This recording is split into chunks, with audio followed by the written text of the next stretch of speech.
Vermont, here I come.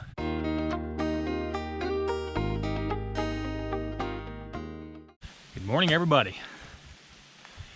Heading out of the Sherman Brook Campsite, the last designated campsite or shelter in the state of Massachusetts.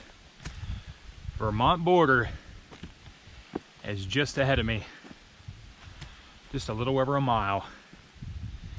And I can't wait to be one more state closer to Maine.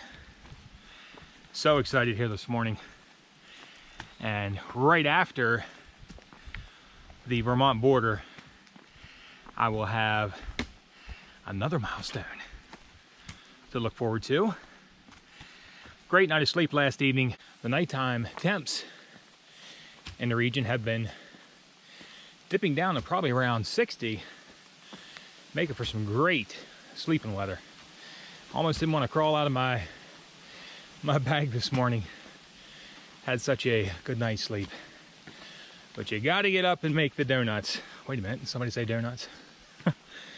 Pushing north, everybody, let's get to the border.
Massachusetts, I want to thank you for being good to me, especially at a time when I needed to heal, that being my shin splint.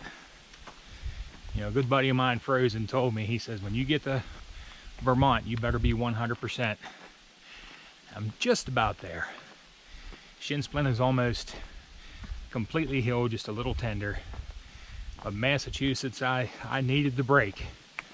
And you gave it to me, and I know what lies ahead of me. I do want to thank you so much for your kindness to great people that I've met in the great state of Massachusetts. Saying farewell.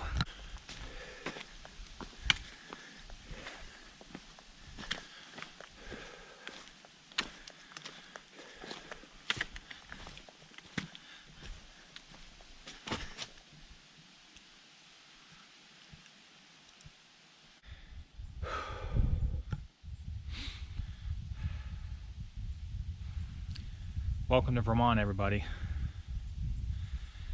11 states down.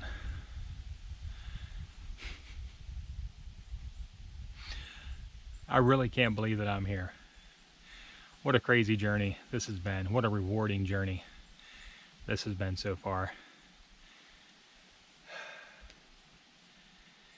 And I know from here on out, things are going to start getting a little bit tougher than they have been up until this point. But I'm ready for it. Let's do this, everyone. On second thought, every now and again, you just have to drop your pack and enjoy the moment.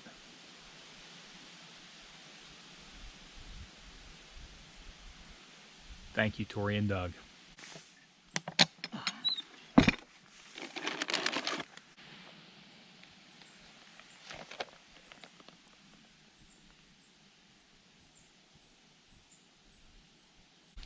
Before I move on, everybody, I'm sitting here enjoying a moment here at the Massachusetts-Vermont border. Switching over to my backup mini Bic lighter. I wanted to show you, if you take a look here, to keep my fuel from leaking out of my lighter.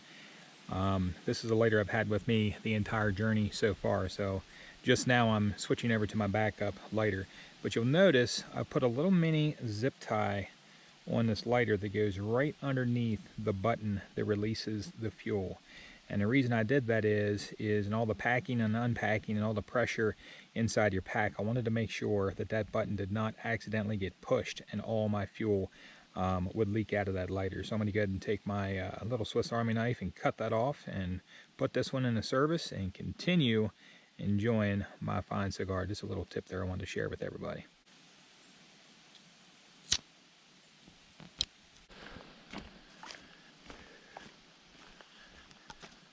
All right, everybody, the great day continues. I think I mentioned in a previous video that I ran into somebody again.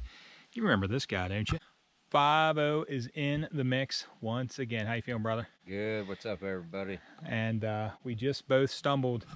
Usually I say 1599, you know what I'm looking for, and that was actually right at the border. So we've been kind of catching up on some conversation and check out what we just stumbled upon. 1,600 miles, everybody. Another milestone down. Thank God to make it this far and continuing on. Check out this huge boulder, everybody. Out here in the middle of nowhere.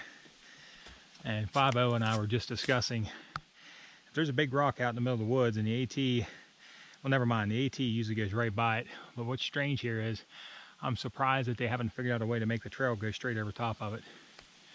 That's pretty cool, sitting out here almost on like its own little pedestal.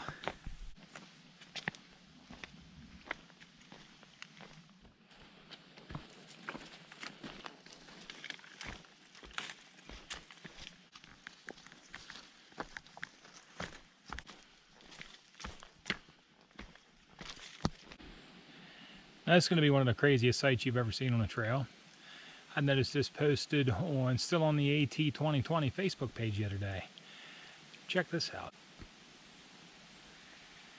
That's right, folks. Right there is a motorcycle on the trail. Someone wasn't supposed to be riding this out here.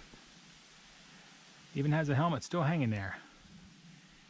And I would not be surprised if this was stolen. This is certainly one of the most oddest things I've ever seen or discovered on a trail, but I think the cat's out of the bag on something here. If you will take a look at this, this motorcycle was custom built for none other than Hawk Mainz, who's notorious for throwing out yo-yos and has legendary fast times out here on the AT. I mean, it's completely customized for Hawk. Now, I don't know if he's out here on the trail, maybe, hey Hawk, you out there doing a number 2? I don't know. If someone could hit up Hawk Mainz and let him know the cat's out of the bag, his secret's out, I just want to take a ride. Beaver Pond Outlet, mile 1605.3.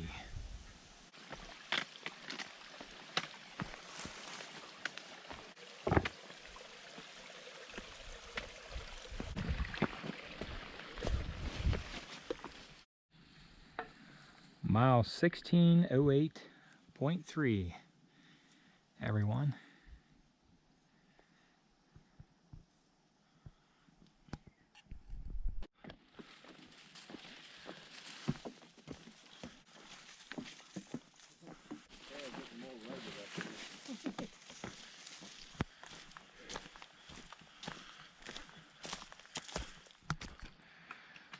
Congdon Shelter, everybody. A little bit of a different design of shelter.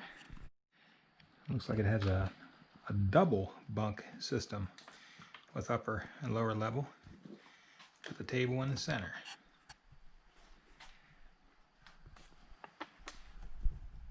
Okay, everybody, on this particular day I made it to mile 1609.5 for a total of 12.4 miles for the day. Sadly, my final scene, when I was doing the editing for this particular episode, my final scene had a video that had frozen for some reason halfway through, and I was unable to use that particular clip.